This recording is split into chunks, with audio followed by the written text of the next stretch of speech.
Prime Minister made an announcement, which on the face of it, you've got to support because it's going to be no increase in beer taxes for the next 2 years. This is how the media followed this. Now, by the way, the Labor Party are obviously more than happy to try to cloak itself in the past of Robert James Lee Hawke, right? And there is a particular beer which has his face on it. It operates in and around the Prime Minister's electorate, which means it's a lovely little photo opportunity. It's a chance for a little bit of a nostalgia hit, which means the media are going to go along and follow.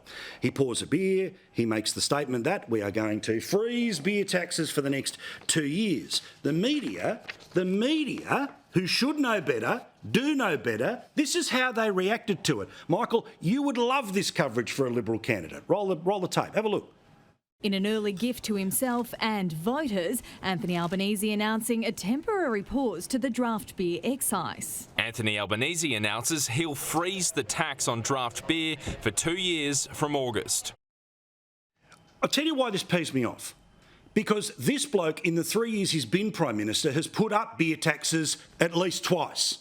The Brewers Association, this is from their website, says that the record beer tax increase from the 1st of August 22, 1st of February 23 is damaging Australian pubs and clubs. The increase in beer tax on February 1, 23 meant that beer prices have gone up by 8 cents in the past 6 months. Australians are now paying $20 for every slab of beer and about 90 cents for every pint.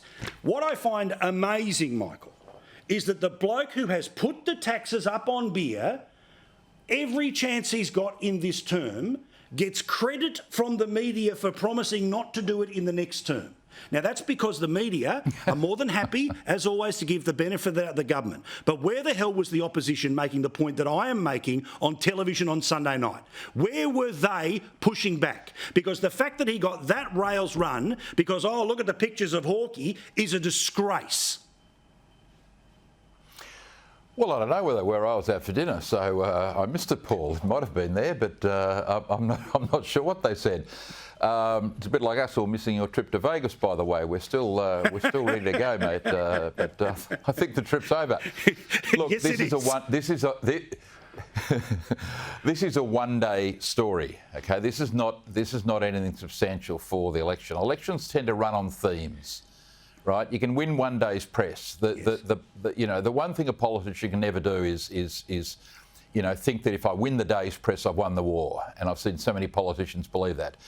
There are thematics to elections, right? What is the thematic about this election, mate? The thematic is simply this. So I boil it down to this simple question: do I think a majority of Australians want the next 3 years to be like the last 3 years?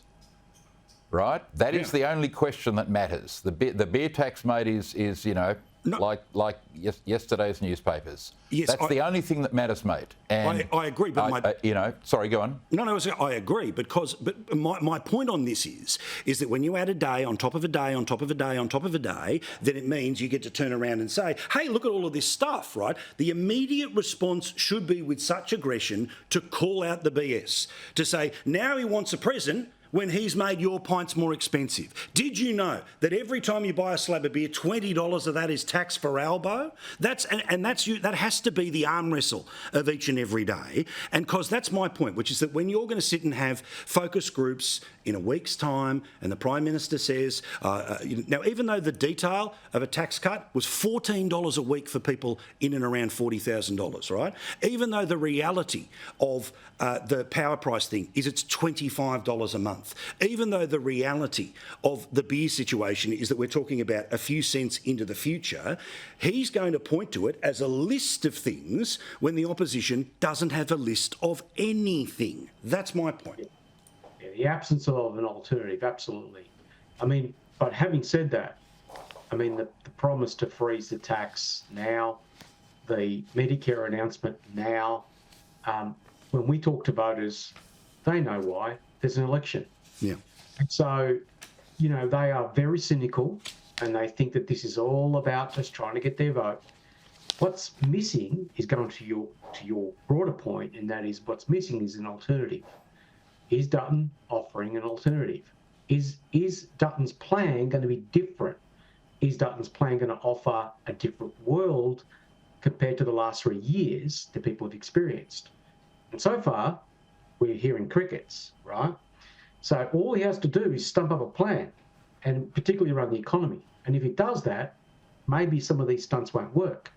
But if in absence of that, they'll just keep running along, and yes, he'll keep building momentum. But it's really up to Peter Dutton to actually stop it.